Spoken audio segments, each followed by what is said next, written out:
We all have the power to build a better world and shape the future into one that is cleaner, safer, healthier, and equitable for us all. But we can't do that alone. I'm Tariq Al-Alemi, and this is People and Planet, a podcast from Expo 2020 Dubai's program for People and Planet, where changemakers from all over the world break down what it will take to create a sustainable future for our planet. An important and vital topic to inspire other people to take this action. Journey through space and time. an extension of our natural wealth. Brings us together in so many different ways. Optimize women's contribution to security To build a brighter tomorrow. Today, we're speaking to Dr. Maggie Aderin-Pocock, MBE. Now, that's her official title. But when I asked her to introduce herself, this is what she said. So my name is Maggie Aderin-Pocock. I'm a space scientist and a science communicator, and I love all things about space. Dr. Maggie is also the presenter of BBC's The Sky at Night. There is one celestial object that dominates our skies. A star that shines so brightly, it drowns out the light of all other stars in the universe. That star is, of course, the sun. A show that explores the fascinating world of space and astronomy, something she has been passionate about ever since she was a child.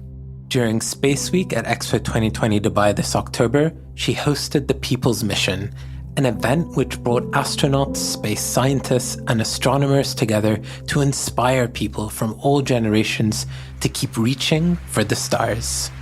Salam alaikum. Good morning, everybody, and it's wonderful to be here, and welcome to Expo 2020. And this is the People's Mission, Citizens in Space Exploration. I must admit, just saying that gives me a real buzz. I'm so excited to be here. I will be your guide on this journey through space and time, and my name is Dr. Maggie Aderin-Pocock. Now, I think one of the important things is that this is a journey to be made by all the peoples of the world. And so I think it's a celebration and a joy that we make it together. So the title of this talk is Reaching for the Stars, but it's also about the power of a crazy dream. Because all my life, I have had a number of crazy dreams, and I want to tell you a bit about them. Now, back in her home in London, we got a chance to speak to her about her experience at the Expo, the wonders of the cosmos, and the vital role space exploration plays. So it's been a bit of a manic morning, but it's so lovely to speak to you. I so enjoyed the Expo. Great. Thank you so much, Dr. Meg. It's such an honor and a pleasure to be able to speak to you today, for your time, your breath. We really, really appreciate it. So let's get started. Dr. Maggie, you're based in London, and you grew up in London in the 70s, and you're born a year before the moon landing. So I want to get a sense of, what was that environment like? And really, how did it shape you and inspire you towards space exploration? As you said, I was born in sort of 1968, and 1969, the moon landings happened. So I was too young to remember the moon landings, but they played a vital role in my life. So growing up, I heard about sort of other trips to the moon, and I was excited about them. And also growing up in the UK in sort of the late 60s, early 70s, it was quite interesting because when I went to school, I felt I didn't really belong because at school, the colour of my skin was sort of quite prominent. And so kids were coming up to me and saying, "Oh yeah, what are you doing here? Yo, why don't you go back home?" I was thinking, but I live around the corner. But also at home, when I was meeting my cousins, they were all sort of born in Nigeria and I was born here. And I was like, "You don't speak Nigerian, you're a lost Nigerian." So I felt I didn't really fit into any world. But what I loved about space is when you look at the globe from space, you don't see the barriers. You don't see, oh yes, you're from Nigeria or you're from England. It's just sort of one globe. And I loved that. So space was an attraction in that way. And also, I must confess that I used to love watching Star Trek, sort of with Captain Kirk and especially Nichelle Nichols, Lieutenant Uhura, seeing her as sort of a black woman as a key part of the team and an international team, people from everywhere exploring space together.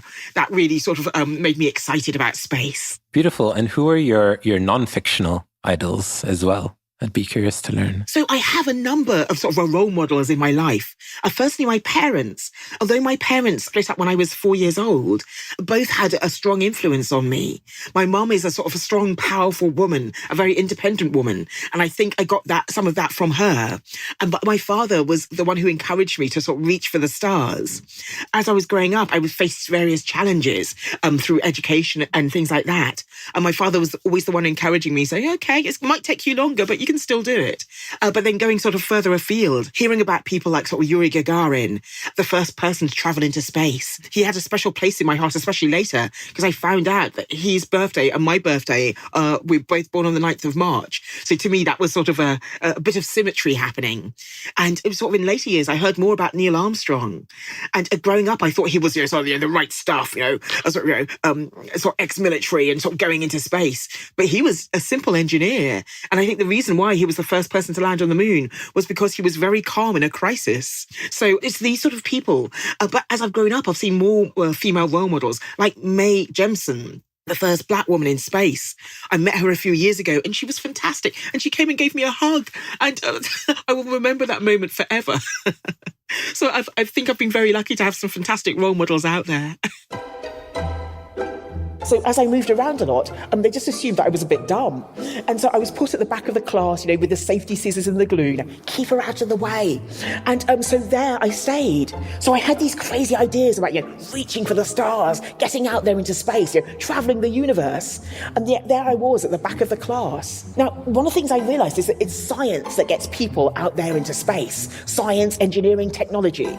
And so I used to pay a slightly more attention in the science class. And I remember sitting in a lesson one day, and the teacher asked a question. And the question was this: if 1 litre of water weighs 1 kilogram, what does 1 cubic centimetre of water weigh? Now, I sat there.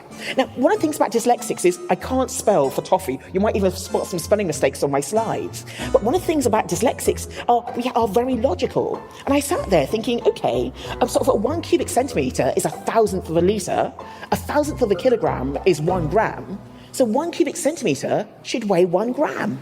So I remember putting my hand up. Yeah, I got this one. And I remember looking around the classroom, and no one else had their hand up. So I sort of put my hand down. But then the teacher looked at me and I thought, come on, grab that opportunity, see where it takes you.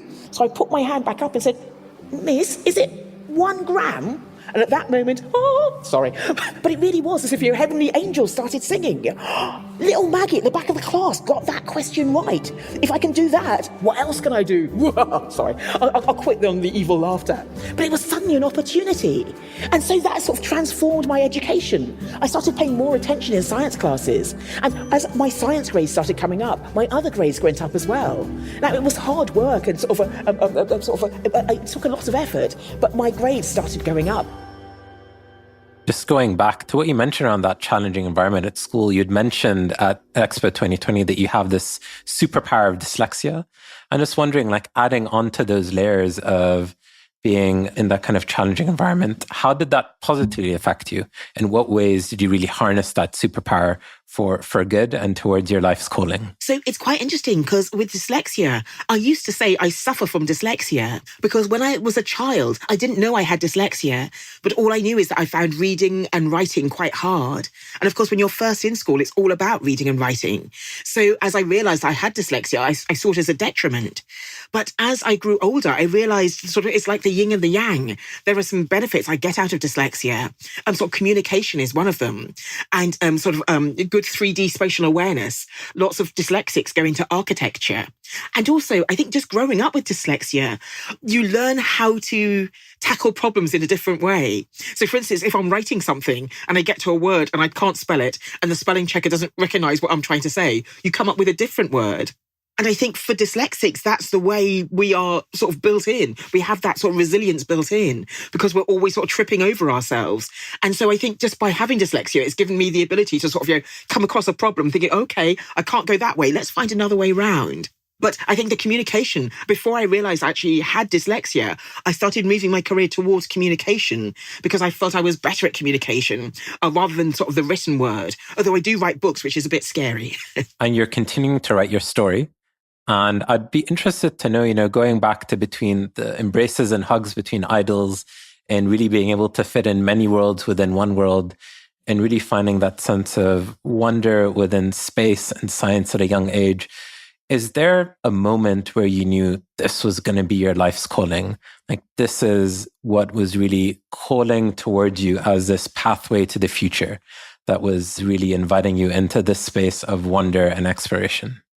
It's quite interesting because I think some people have a sort of seminal moment and think, yes. But for me, I can't remember a time when I didn't want to go into space, which sounds very strange.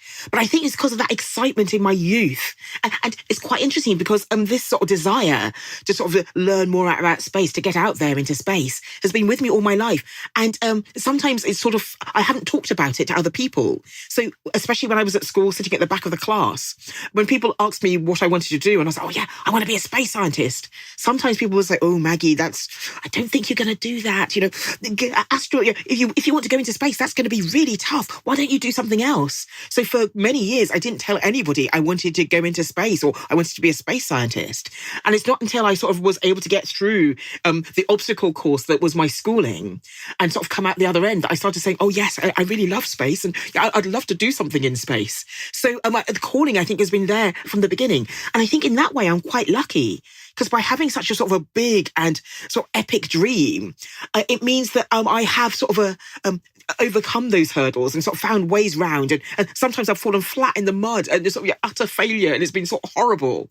But I think the thing that's picked me up again is thinking, oh, well, there's that golden dream of getting into space. And so if I can focus on that, then I can sort of, I can overcome this failure and keep on going. So I think I'm quite lucky in that way from having that, I like to call it the desire to aspire, but that's got me when I was a very young age. And so it's helped me through some of the more difficult times. Beautiful. And you're someone who speaks to a lot of young people today. You plant the seed, I'm sure, of that desire to aspire as well. And what would your advice usually be to young people who you see maybe are navigating that obstacle course, that you know maybe are not fully communicative of those wild dreams?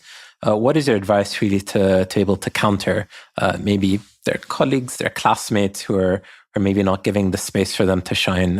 What would you say to them? So the title of the talks I usually give to young people is Reach for the Stars, no matter what your stars may be.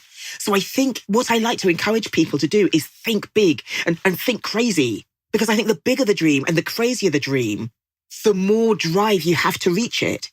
And there will always be naysayers. The number of people in my life that said, oh, that's not going to happen. I think by having the big dream, it means you can overcome it. And also it means you can, I may never get into space. It's still my dream and I'm still hoping to get there. But I may never get into space, but by having that big dream, it has driven me. So I do want the kids to have a desire to aspire and to know that they have so much potential. If I could go back to myself and tell myself, just sort of a few words, I'll say, Maggie, the world is your creation. You create the world you want and the career you want. So it's sort of, so believe in yourself. Because I think so often we sort of listen to the negative voices and sometimes the negative voice is inside. And I have that too, imposter syndrome. Should I really be here? But I think it's sort of overcoming that and having the big dream really helps that. And you are someone who did create that world yourself when you were a young age. And I'd love to maybe invite you to tell us about your love story with telescopes. Yes. And so, yes, my love story with telescopes begins when I was quite young. I used to watch a programme called The Sky at Night, which was hosted by a chap called Patrick Moore. And he had a sort of monocle and he was very British. And this programme, it's the longest running science programme in the world. And I'm very honoured now that I host the programme. But as a child, I used to listen to him and he'd say what was in the night sky. And I'd always sort of go out. I was living in London and I'd go out and I'd sort of look and it was often cloudy and there's lots of light pollution. But I thought if I could get a telescope, then I could get closer to the stars and see what's out there. And I bought my first telescope when I was probably about 13. And we didn't have much money. We were living in what we call a council flat in England, which is sort of assisted accommodation because we didn't have much money. And I bought this telescope and it wasn't very good at all. It suffered from something called chromatic aberration, which means as the light goes through the telescope, it gets split into different colours. So I was really disappointed because this was all I could afford. But then I saw in a magazine a telescope making class. And this was sort of mind-boggling for me. You can make a telescope.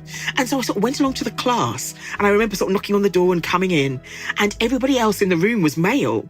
And I think the average age was about 50. And there was me, sort of 14 years old. But it's funny, I came in and they were very welcoming. And what we had in common was we wanted to get a better understanding of the universe by making our own instrumentation. So I used to go to the class, which I think was on a Tuesday night at a local school. And they showed us how we could sort of take two pieces of glass and you put an abrasive powder in between them. And then you put one piece of glass on top of the other and you start sort of grinding away. And what happens is the glass underneath becomes sort of dome shaped and the glass above sort of becomes like a cave, concave. And if you keep on doing that, you end up with a spherical surface. But for a telescope, what you actually want is a parabolic surface, because a parabola is a shape that brings light from a distance to a nice sharp focus. And so I used to work on it and then sort of measure it at the telescope making class. And I used to sort of sit in front of the TV, watching Star Trek and making my own telescope. And eventually I was able to actually make a telescope. I made a little housing for it and I was able to sort of point it up at the night sky. And I'm a lunatic. I love the moon. And so to be able to see the craters of the moon with a telescope that I'd made with my own hands was almost magic. But that led me to actually work on bigger telescopes later. So it's been a wonderful trajectory for me from making my own little telescope to working on some of the largest telescopes in the world. And in between, you graduated with a PhD in mechanical engineering from Imperial College London. You moved on to work for the Ministry of Defence on projects ranging from missile warning systems to landmine detection. How did you kind of come full circle back to that first love of telescopes and end up working in the Gemini Observatory? When I finished university, I was writing up my PhD and I needed a job. But there weren't many jobs going around. In fact, many companies were sort of cutting people at the time. And it was a bit frustrating. It's like, finally, I'm Dr. Maggie, ready to go out into the world. But there was no jobs available. But I applied to the Ministry of Defence. And because I'd been doing optical instrumentation through my telescope and through other things. And also my PhD was measuring engine oils in very, very tiny contacts. So maybe a millionth of the width of a hair, looking at what happens to engine oils in those conditions. I was able to get a job working on an optical system, looking at sort of missiles going down a track as a missile warning system for pilots. So I did that for a while, but then I got involved in landmine detection because landmines are a devastating problem across the world. So I was doing all of that and it was very rewarding work, but my heart was lying out in the stars. And so I applied for a few jobs. One job was at La Palma in Tenerife on a telescope there. And they were looking for someone who did electronics. And unfortunately, I'm not very good at electronics, so that didn't work. But eventually I was able to get a job at University College London, sort of building an instrument to go on a big telescope. And it was just mesmerizing for me because I was going to be working on the Gemini telescope, one of the largest telescopes in the world. And so I was able to make the transition from the Ministry of Defence, sort of working on landmine detection, to large ground-based telescopes, making instrumentation for that. So it was a challenging project. We were building an instrument that actually sat on the telescope and sort of measured starlight and gave us an understanding of what was happening in the heart of stars. But it made my heart sing to do it because it was me getting close to my crazy dream of reaching the stars. And could you give us a sense of perspective? How big are these telescopes and lenses? So if you buy a telescope to sort of do astronomy or even binoculars, they're generally made out of lenses. But when you're talking about sort of 8.1 meters, and one of the things that Isaac Newton came up with is you can have what we call a reflecting telescope. So rather than the light passing through a lens, what you do is you have a reflecting surface. And this is very useful because if you have an 8.1 meter lens, the quality of the glass has got to be amazingly good. And it's hard to get glass which doesn't have sort of discontinuities or sort of, impurities. But if you have a mirror, you just reflect off the surface. And so the glass doesn't have to be of that good quality. And so this is why we have these sort of huge telescope mirrors. Going into the telescope dome, it is amazing because it is like a temple to science, because you've got the 8-meter telescope in the center and then you've got this huge dome that sits around it. And then as the sun sets and we get ready to do the observing, they open up the telescope dome. The dome's been air conditioned all day to keep the temperature sort of cool. And then they open up the dome and you see sometimes the purple sky as the sun sets and the stars start to appear in the sky. And I've actually been standing on the telescope as it moves around to take its first observation. And it's just a thrill because it's like a roller coaster ride, because this is 8 meters of telescope swinging round to look at the first star of the night. And it's just sort of amazing. If anyone gets an opportunity to go to one of these large telescopes, take it, because it is amazing. And it's an amazing feat of engineering too. So to be there was just magical. And in that temple of science and in that prayer of observing the stars, what did you learn from your work in the Gemini Observatory, both within yourself and really linking to what you shared of your challenges growing up and how you flourished, but also really what did you learn from the science of that work? Yes. So in terms of actually my work, I was the project manager making an instrument called BHROS, which stands for Bench Mounted High Resolution Optical Spectrograph, which is a bit of a mouthful. But what BHROS was doing was it was taking the light gathered by the telescope. That light was fed via an optical fiber to BHROS, and then we took that light and sort of stretched it into its rainbow colours, and then we could analyse the light by doing this rainbow, this spectra.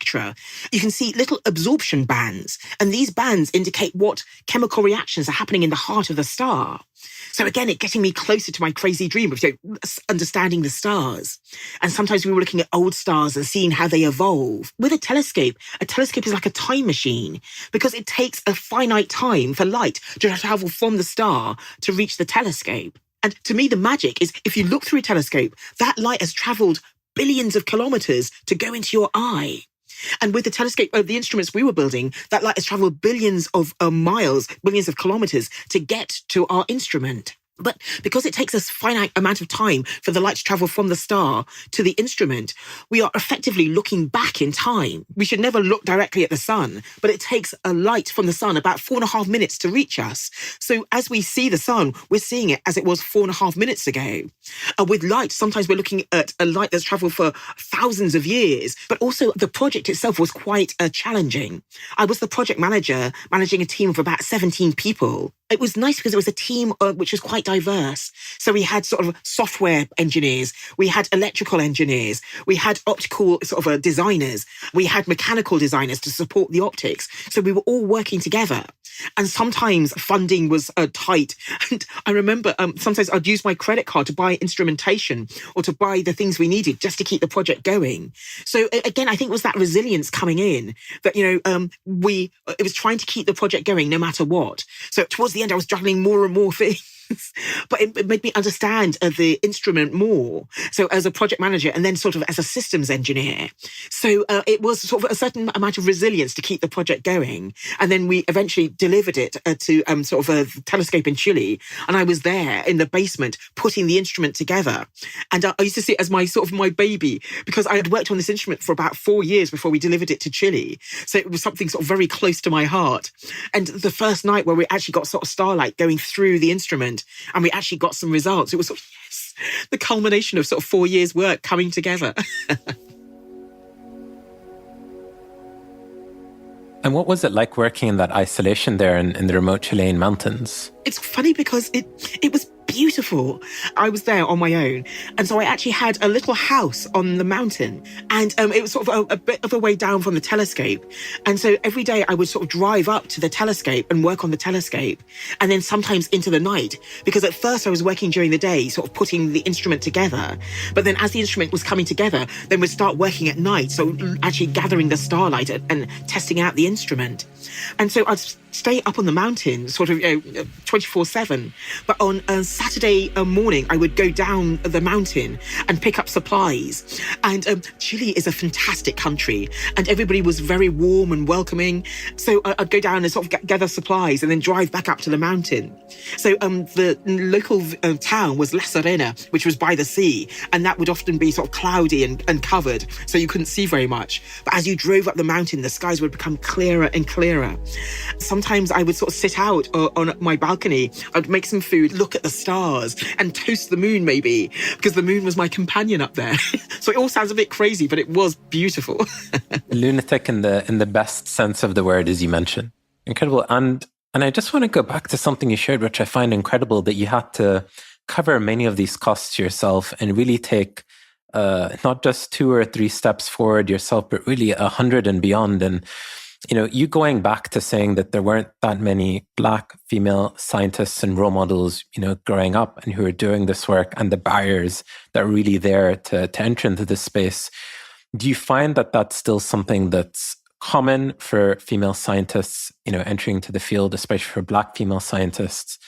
Could you speak a bit more to your just perceptions of that space, either in the challenges that still exist, or what you see are maybe breakthroughs in the sector? So I think there are definitely still challenges in that sector for women, for people from ethnic minorities as well. So there are still barriers. Unfortunately, I think here in the UK and in other parts of the world, the space industry is still very male dominated.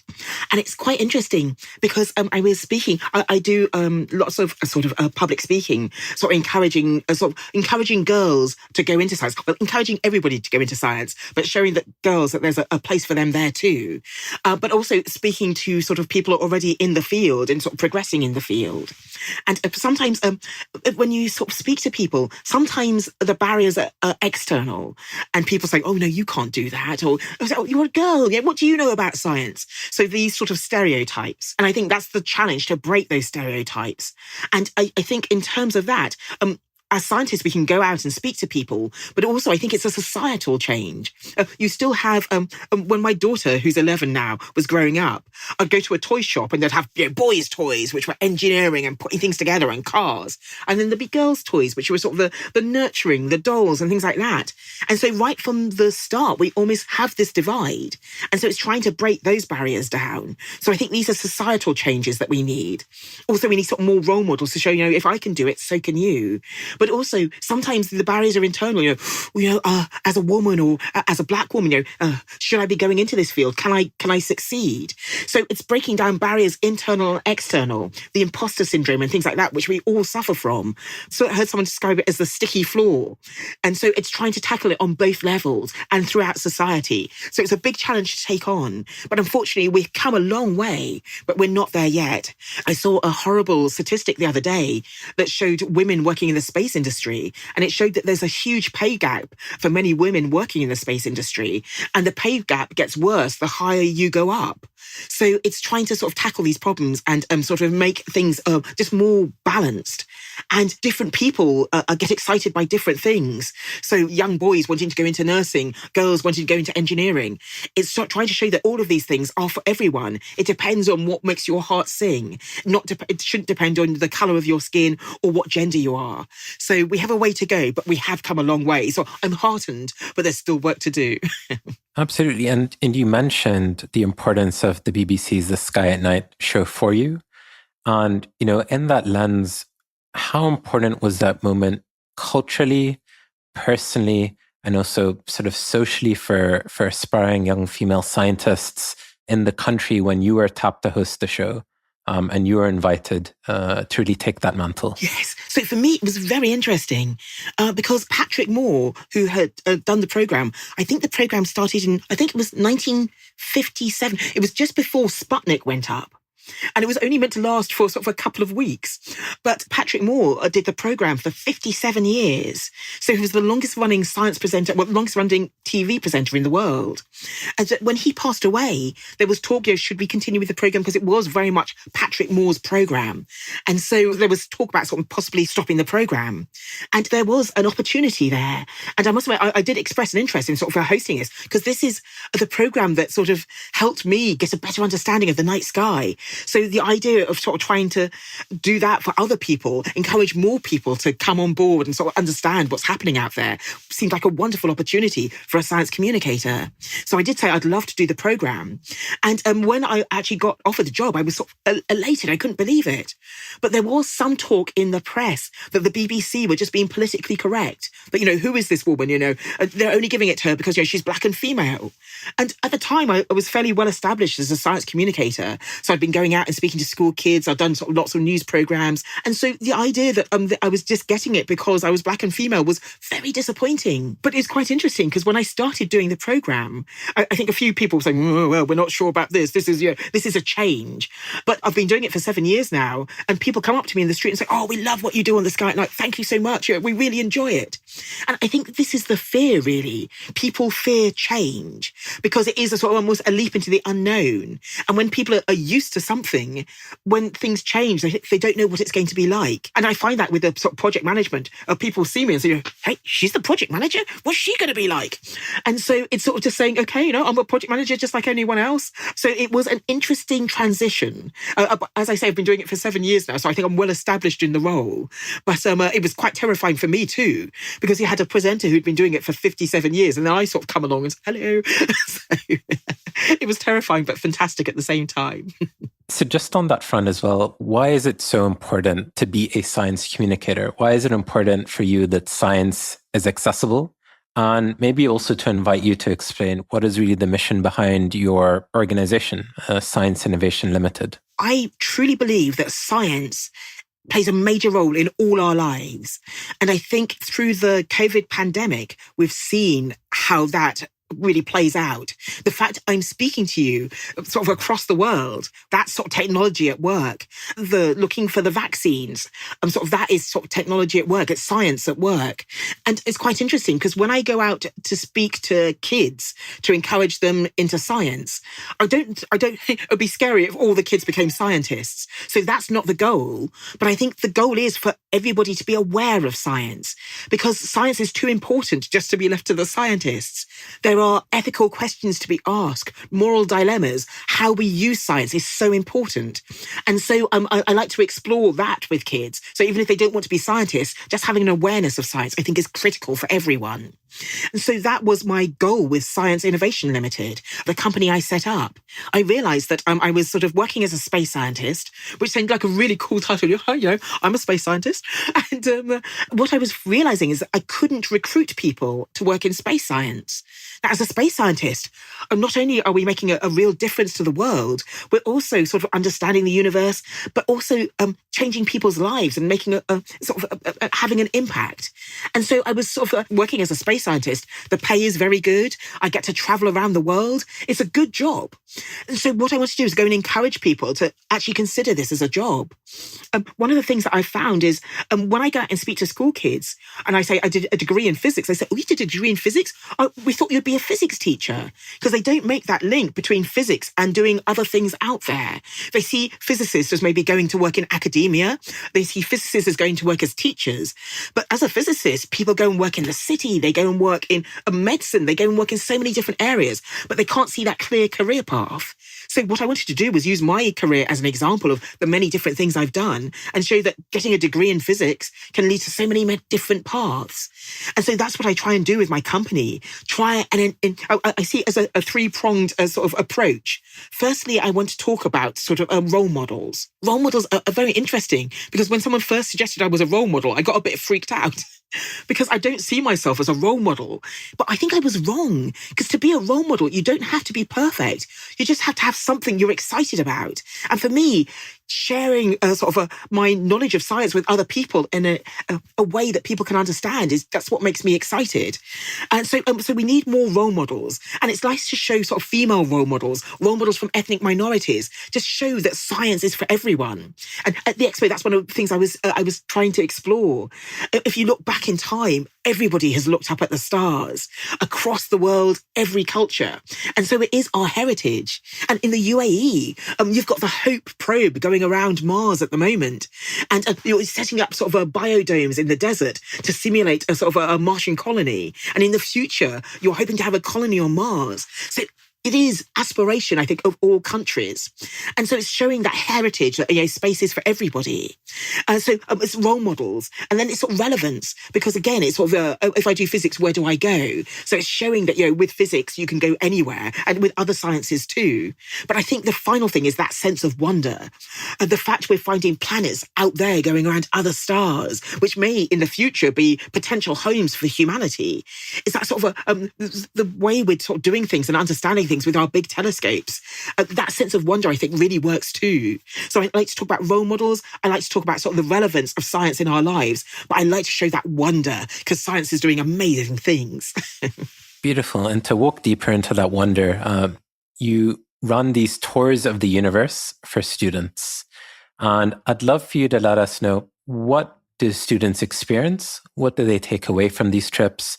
And what are your hopes for that future generation that are going through these tours? I like to show our place in the universe is amazing. We live on a planet, the third rock from the sun as it's described. But we've got sort of 7 other planets in our solar system. So I like to talk about just visiting some of those planets. There's a debate going on in the UK at the moment as to whether we should be spending all our money sort of looking at climate change and perhaps curb the spending on space. But I would argue that by looking at the other planets in our solar system, for instance, we can get a better understanding of our own planet. If you look at the planet Mars, for instance, Mars used to have liquid water running over the surface. And we have various theories for why the atmosphere of Mars changed significantly. So by looking at other planets, we can get a better understanding of our own. Venus is the hottest planet in our solar system, even though it's not the planet closest to the sun. Because Venus has an atmosphere, which I think is 96% carbon dioxide. So it's looking at the impacts of that. And so we only have a small amount of carbon dioxide in our atmosphere, but it's increasing.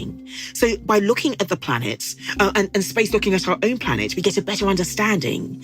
So it's showing sort of the relevance of that and actually going sort of as a tour through the solar system and then out beyond to get an understanding of our place in the universe.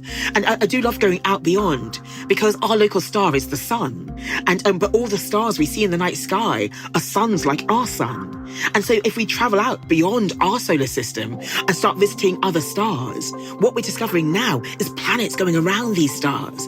And planets that sort of are very different from the planets in our own solar system. But at the same time, we're finding Earth-like planets. And we even have the ability now to, in some cases, look at the atmospheres of these exoplanets, as we call them. And we find water vapor in some of these atmospheres. So we're also looking for signs of life out there.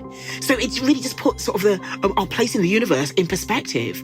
There are 300 billion stars in our galaxy, each one a sun like our sun. But in the whole of the universe, there are about 200 billion galaxies. So to say we're insignificant in the universe is a bit of a misrepresentation. But at the same time, our small planet that we sit on is part of something that's truly amazing. And as we look further and further out, we discover more and more of what's out there. And one day we might start making the footsteps to go out there and explore further physically rather than sending probes. So I think it's an exciting time. And I love to share that with as many people as possible. Incredible. And of course, your travels and your exploration led you to Dubai and Expo 2020 and to visit the constellation of pavilions that are out there in the world and at the Expo. And of course, to your point of that link between climate and space, the first week at the Expo was around climate and biodiversity. And that followed with Space Week. And I wonder, what inspired you at the Expo? Actually, what did you learn from your experience there? Unfortunately, my visit to the Expo was far too short because there is so much to see and take in. And I loved sort of the different sort of zones, sort of mobility, sustainability, opportunity. I loved exploring that. But what I truly loved, is going back to my Star Trek days. It's the countries of the world coming together to explore, to debate, to work out how we can change things, how we can make things better, but better for everyone. And it was lovely that space was a themed week in that sort of exploration. But my daughter and husband came out to the Expo with me, and we were going around to the different countries and getting our passports stamped and saying, which country was that? I don't know. Well, what do they do? And sort of going into the pavilion thinking, oh, wow, I never knew this. And I'm Nigerian and my husband is British. And so, of course, we went to the UK pavilion and we went to the Nigerian pavilion so my daughter could get sort of, a culture blast from both. But so just exploring and having all that laid out there. But I do love the power of countries coming together. So the Expo just seemed immensely powerful, bringing those countries together and having sort of serious debates and sort of people meeting up and getting together. Because to me, for change to happen, that's what we need. And so the Expo is a fantastic example of that, bringing people together. Incredible. And at the Expo, you spoke about the importance of collaborative science. And to ask you, how can everyday citizens collaborate with scientists to advance space exploration? Yes. So one of the exciting things at the moment is we're building bigger probes, we're getting bigger telescopes, and we're sort of getting more and more data. There's a space probe called Gaia, and it's doing a survey of over 1 billion stars in our galaxy, and it's producing a sort of a petabyte of data. So the problem is, with all this data, sometimes we don't have the capacity to process it all. And we can use AI and machine learning, but there's some things that machines just can't do, but humans can. And so my colleague on the Sky at Night is actually doing a project called Zooniverse, where they're getting sort of space data, they're getting all sorts of different types of data, archaeological data, and they're getting members of the general public to actually help process the data. And as a result, sort of general members of the public who've got some time on their hands and a computer can actually help process the data and help with the knowledge of humanity. And I think that's so exciting that everybody is a scientist. One of the things I love about astronomy is much of the big science today is, the Large Hadron Collider, or it's sort of, maybe building a space probe. But with astronomy, everybody can get outside on a clear night and look up. So astronomy is the science for everyone. And now we can get that data and people can actually use the professional data that we get and process that and perhaps get their name on a paper. So yes, I think that's important. Science isn't just for the scientists. Science is something that every person can participate in and help sort of with human knowledge. So I find these projects so exciting. And yes, this is a celebration, and this is the event, and we'll be sort of celebrating space throughout the day. Now, one of the things that I'm interested in is something called archaeoastronomy. So it's sort of a smush between sort of archaeology and astronomy. But it's looking back through time and seeing how the different cultures across the world have been fascinated by space. And I think that's one of the things that unites us in an amazing way. If you look back in time, every culture across the world has looked up out there and wondered what's out there. So it's sort of a uniting force between us. It's also quite interesting because it's sort of it's just something that sort of brings us together in so many different ways. Now, this is sort of just a part of a timeline, and it's the UNESCO astronomy timeline, and it shows across the different continents what monuments were being built to celebrate astronomy. And as I say, look across the world, everybody has looked up. That is incredibly exciting, and it speaks to the excitement of the human spirit for space throughout the ages. And you mentioned archaeological data. And of course, at the Expo, you spoke a little bit to the field of archaeoastronomy. Now, can you tell us what that is? And maybe what are some specific cultural moments throughout history that have happened that relate to space that particularly stand out to you? Gosh, so there's so many. So archaeoastronomy is like a sort of the archaeology of astronomy. And it's looking, sometimes I like to call it, who knew what when. Growing up in the UK, I think I often got the impression that astronomy was sort of just put together by, Greek guys, wearing togas, in Greece, looking up at the sky. But of course, astronomy is so much wider than that. In the Arabic world, astrolabes, these are beautiful instruments, and they are sort of beautifully ornate. And they are used to sort of look at sunrise, sunset, look at how the stars are traversing across the sky. So they're works of art, but they're also works of science as well. So then if you go to sort of India, they have amazing, in somewhere called Jodhpur, they have an observatory, but it's an observatory that was built before we actually started using telescopes for astronomy. And so you can see all these instruments which are looking at how stars cross against the sky. And by measuring them accurately, they produce star maps and sort of get a better understanding of our place in the universe. If you look at sort of South America, sort of temples, huge temples built. And it's funny, they had a good understanding that, the Earth was round, and they actually sort of built a base in, I think, Ecuador, because they knew it was close to the equator. But if you look at some of their monuments, they have 360 steps going up because they knew there were about 365 days in the year. So they actually sort of built the astronomy into their structures. In Africa, there's a stone circle, which I think is about sort of 7,000, maybe 9,000 years old. It's in Nabda Playa in the Namibian desert, and this is one of the oldest stone circles in the world, and it's on African soil. So if we look across the world, everybody has looked up, everybody has wondered. In Australia, the Aboriginals came up with sort of creation stories, looking up at the night sky and working out, how the whole world was created, how the universe was created. So everybody has looked up. And I love to tap into that, to show that astronomy is for everyone. But at the same time, we need to collaborate today, but also we need to collaborate tomorrow. I have a fear that the drive for space is a big one. The space industry is booming across the world, but it's booming more in some places than others. And I don't want some countries to be left behind. And I think the United Nations is working on this to make sure that everybody has that foothold in space. So there aren't the sort of the haves and the have-nots again, but everybody has a sort of the opportunity to utilize space for the good of all humanity. So it's an interesting time. But yes, archaeoastronomy just shows that we all have roots out there. We all have that desire to understand what's going on. And of course, there's new countries also entering into this space, excuse the pun. So of course, you mentioned UAE's Hope Mars mission. When you see missions like that, what gives you hope when you see new countries, new programs really wanting to invest in space, really also not to serve just for outward exploration, but really to understand our place in the universe better and also to serve for really ensuring a flourishing Earth? It does give me hope in so many different ways. I think at the birth of the space era, I have this idea that there's been 3 eras of space. And the first era of space I call confrontation, because first of all, it was to try and get missiles across the world without sort of having to engage. So it came out of confrontation after the Second World War. And then there was the Cold War, and it was sort of the space race with the USSR and America sort of trying to get the firsts in space and try and get people to the moon. So there was lots of confrontation, but now I think we're in an era of collaboration where people are working together, and you get formation of the European Space Agency, the Japanese Space Agency working with NASA, working with the European Space Agency, people pooling resources to get a better understanding of how we can utilize space. But the third era is commercialization.